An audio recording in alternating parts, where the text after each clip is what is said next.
अस्सलामुअलैकुम जी। मैं हूं मोहम्मद अब्बास मुसाफिर और ये मेरे बहुत ही प्यारे दोस्त हैं मोहम्मद अदनान बूटा कादरी साहब। और अल्लाह ताला ने इनको बड़ी खूबियों से नवाजा है। इनकी बात बहुत प्यारी है।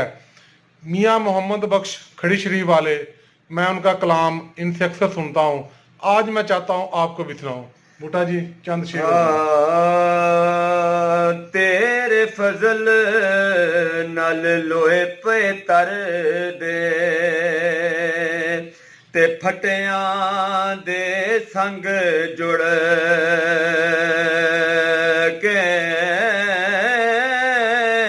ओ कुत्ते जन्नती जान मुहम्मद ते लड़ वलियां दा फड़ के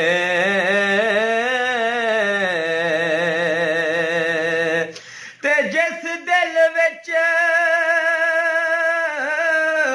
यारो इश्क समाया ते फिर नहीं उसने जाना ओ पावें सोने मिलन हजारा पर असा नहीं यार वटाना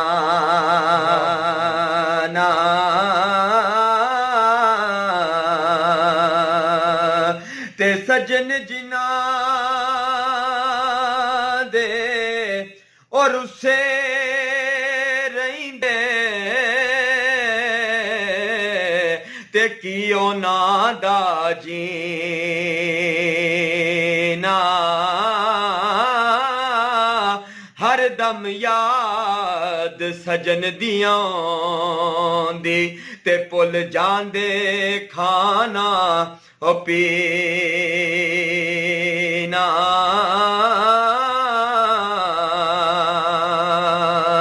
ते जान मंगे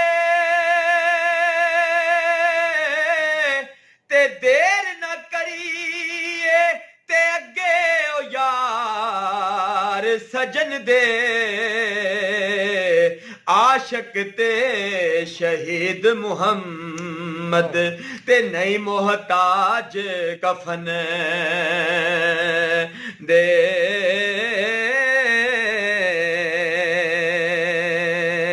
ते जिन्ना लई तू पाप कमाए अज किथे नी ओ कर दे ओ पैर पसार पयो विच वेड़े ते कड्डो कड्डो ओ कर दे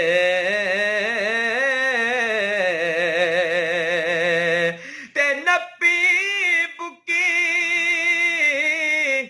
ओ मिट्टी पांदे ते कर दे टेर उचेरा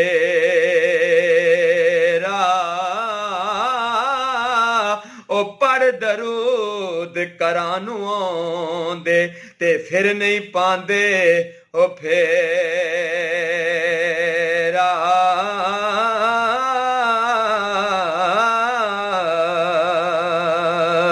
ते मैं गुड्डी हथ डोर सजन दे ओ जिमें रखे उंज हो रहना वाजब नहीं विच शरीयत ते मंदा सजन नो हो कहना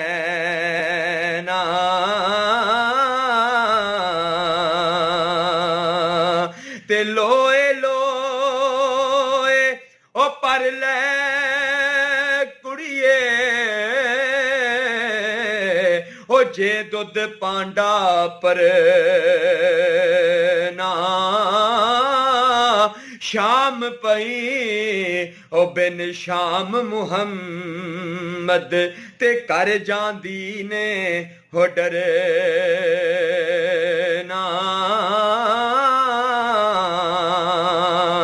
ते शाम पई ओ मेंढा शाम नहीं आया बिन शामो शाम न बावे ओ शाम वेले ओ वाजा शाम नुमारा जिंद शाम शाम कुर हुलावे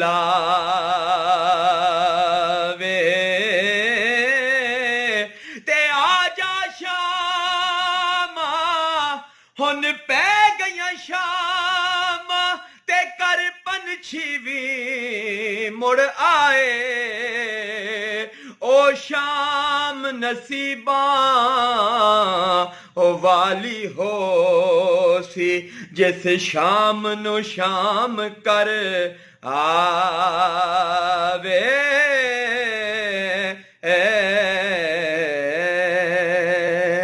जी मुसाफिर साहब बहुत शुक्रिया जनाब, बहुत बहुत मेहरबानी। शुक्रिया जी। अल्लाह पाक आपके ज़ौक़ में, आपके इश्क़े मुस्तफ़ा में अल्लाह पाक मज़ीद बरकतें अता फरमाए। आमीन। वस्सलाम तमाम दोस्तों को अस्सलाम ये हैं जी मोहम्मद अदनान बूटा साहब, और ये हमारी गुजरांवाला की मशहूर व मरूफ शख्सियत हैं। अल्लाह ताला ने इनको बहुत सारी खूबियों से नवाजा है। इनकी जो सबसे बड़ी खूबी है, ये नबी पाक सल्लल्लाहु अलैहि वसल्लम की तारीफ़ करते हैं, बहुत अच्छी नात पढ़ते हैं। इसके अलावा और ये कलाम पढ़ते हैं मियाँ मोहम्मद बख्श का, जो आपने सुना है।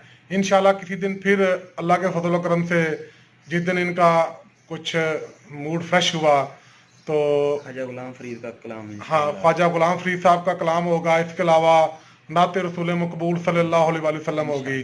आपका बहुत शुक्रिया जी। शाद रहें, आबाद रहें, और मुझे बंदाना चीज़ को और इंतहाई काबिल एहतराम मोहम्मद अदनान बूटा कादरी साहब को इजाज़त दें जी। खुदा हाफ़िज़। अस्सलाम वालेकुम।